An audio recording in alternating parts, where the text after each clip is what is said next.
आप देख रहे हैं उर्दू मिज़ाह का सबसे बड़ा आर्काइव तंज़ो मिज़ाह। उर्दू मिज़ाह के फ़रोग़ में हमारा साथ दीजिए, हमें सब्सक्राइब कीजिए ताकि उर्दू मिज़ाह का ये ज़ख़ीरा दुनिया भर में देखा जा सके।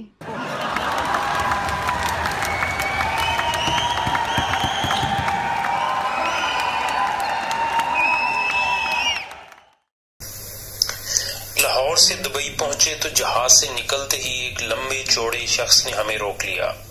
मुझे लगा कि साग और आलू मेथी के पराठों की वजह से हमें रोका गया है। उसने 2 कार्ड हमारे हाथ में थमा दिए। मैंने सोचा ये सूटेड बूटेड मंगता एयरपोर्ट में कैसे आ गया।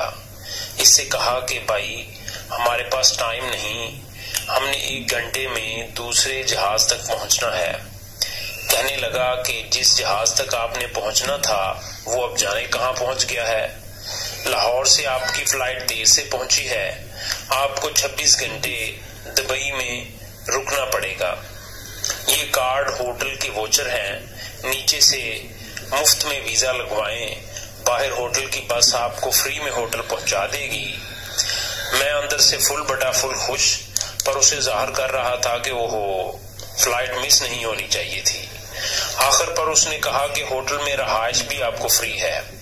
मैं हल्का सा मुस्कुराया, पर मेरे सारे के सारे दांत खुद ब खुद बाहर को निकल आए। मैंने काफी कोशिश की कि अब मुस्कुराना बंद करूं, पर मेरी बतीसी अंदर ही नहीं जा रही थी।